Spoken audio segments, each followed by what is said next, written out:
Good morning అండి. మొదటిసారిగా my hub ఛానల్కి విజిట్ చేసిన వారు సబ్స్క్రైబ్ చేసుకోండి.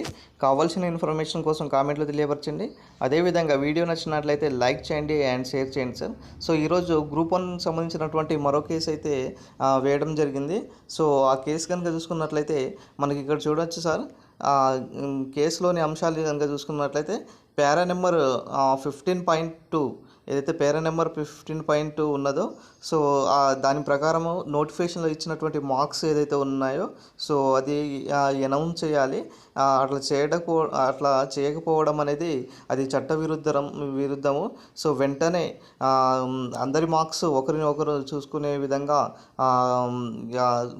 ఈ యొక్క వెబ్సైట్లో పెట్టాలి. అదేవిధంగా ఏదైతే రీకౌంటింగ్ ప్రాసెస్ ఉన్నదో ఆ రీకౌంటింగ్ ప్రాసెస్ అయిపోయినమ్మటే దీనికి సంబంధించినటువంటి ఏదైతే ప్రాసెస్ జిఆర్ఎల్ ఉంటుందో ఆ జిఆర్ఎల్లో పొందుపరుస్తామనేసి టీజీపీఎస్సీ వెబ్సైట్లో కూడా తెలియజేయడం జరిగింది. ఒకసారి ఇక్కడ చూడండి సార్.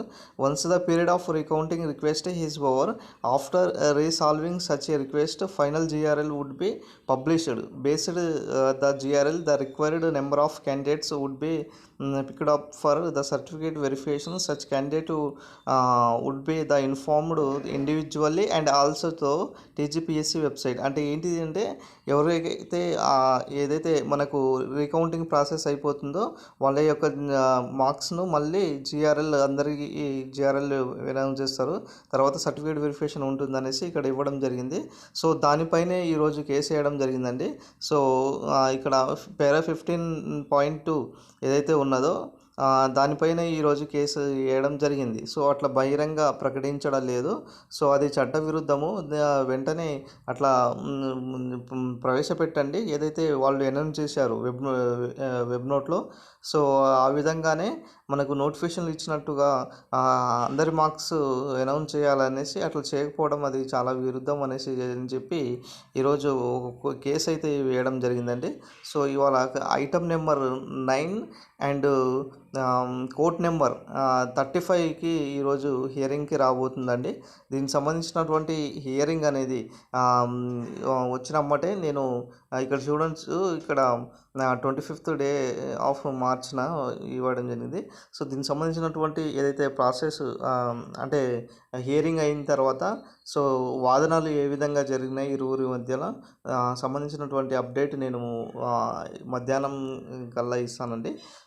అదేవిధంగా నిన్న జరిగినటువంటి కేసు ఏంటిదంటే ఏదైతే రీవాల్యుయేషన్ ఉన్నదో 18 సబ్జెక్టులకు సంబంధించినటువంటి ఉంటే కేవలం 12 మెంబర్స్ మాత్రమే పేపర్స్ను ఎవాల్యుయేషన్ చేశారు.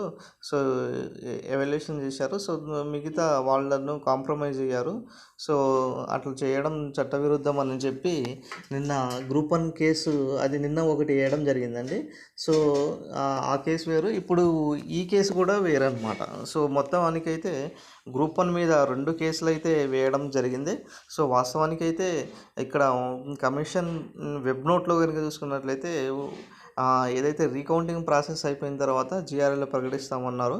ఖచ్చితంగా ప్రకటించాల్సిన ఉంటుంది కాబట్టి సో మరి కోర్టు డెసిషన్ ఏముంటుందో అనేసి ఫర్దర్గా ఈరోజు తెలుసుకుందాం. ఇక్కడ చూడొచ్చు మనకు కేసు డీటెయిల్స్ కనుక ఇక్కడ చూడొచ్చు సార్.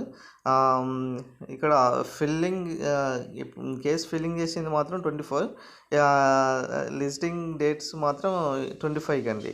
సో ఓకేనా. ఇక్కడ దీనికి సంబంధించినటువంటి చూడవచ్చు పిటిషనర్ పేరు and petitioner advocate Shravani. So ఇట్లా మనకు ఓవరాల్గా సంబంధించినటువంటి కేసు డీటెయిల్స్, అదేవిధంగా కేసు ఇక పిటిషనర్ అడ్వకేట్ సంబంధించినటువంటి ఇన్ఫర్మేషన్ అండి. సో ఇది మనకు ఓవరాల్గా గ్రూప్ 1 సంబంధించినటువంటి 2వ కేసు డీటెయిల్స్. ఇంకా మా ఛానల్ ఎవరైనా సబ్స్క్రైబ్ చేసుకోకపోతే సబ్స్క్రైబ్ చేసుకోండి my dear friends. Thank you friends. Thank you one and all.